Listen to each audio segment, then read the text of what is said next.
been playing rugby league now for roughly 10 plus years. I ran into a couple issues, and that's sort of,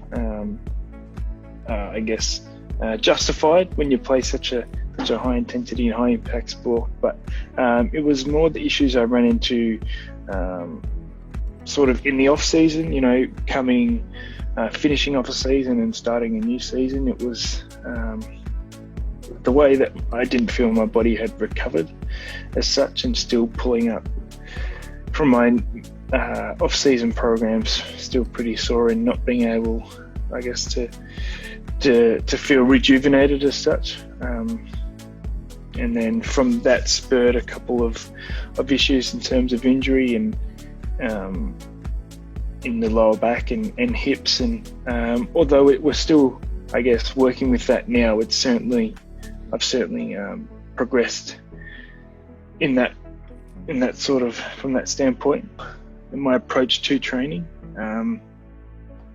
Having gone to the gym and been in a rugby environment, they really show us it's tunnel vision. It's more or less do it this way and stuff like that. And I guess not being made aware of different ways to train was sort of a limiting factor, so that could have been an issue, as well as overcoming injuries and everything like that. It's always good to have that guidance. But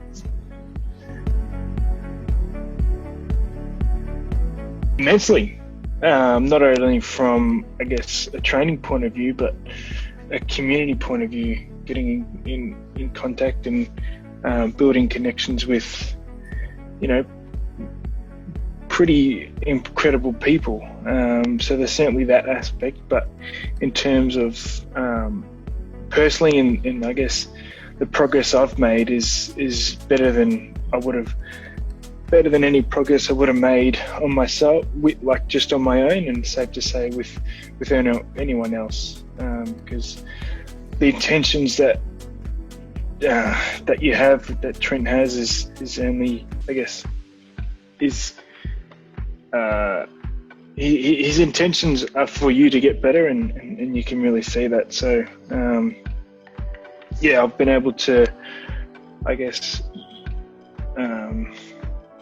the progress I've made in the gym has certainly helped me on the field and in everyday life. As you get older, I certainly can't say that I'm getting old, but as you get older, you can really understand the importance of a good mentor and coach and looking after your body.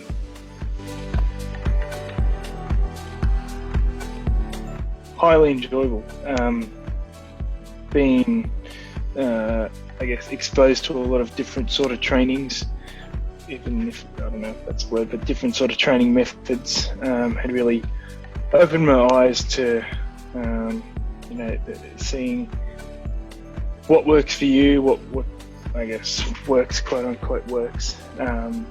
But I felt as though I was able to get the best out of my body and the most out of my training. I really liked having my training program just on my phone, and I could input my weights and all the other training variables in there as well.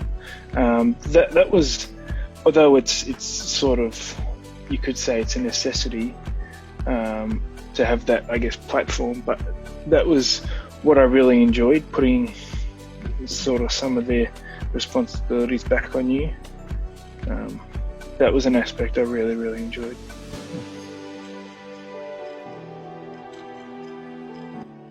I think it's not an objective thing, but I think reaching my peak condition in terms of fitness and where I was, physically. At the time, I was injury free and playing some really, really good footy and recovering well. So I think that was, although it's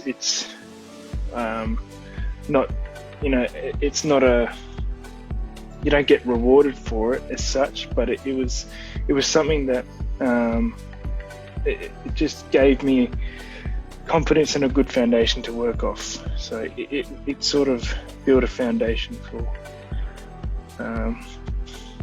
for the season that I had and stuff like that. incredibly supported, not only by those at Inner Athlete, but the members within the community, in the gym, online. It was really, I guess, comforting to be able to, reach out and chat, and also, Nic, you've done a good job, keep it up. And when Trent, you came and watched me for that game, that was nice. It was really nice. And as well as Craig, who's a member of Inner Athlete as well, that was really nice. And that pretty much just sums it up, Don't wait. You're only, I guess, the progress you can make on your own, with a little bit of knowledge, you can still make progress. But however, when you've got a coach and a mentor, the progress and gains that you make is tenfold. Not only from a physical standpoint in the gym and hitting your goals there, but I think it's the connection and the experience that you sort of develop there is what is the differentiator, if that makes sense.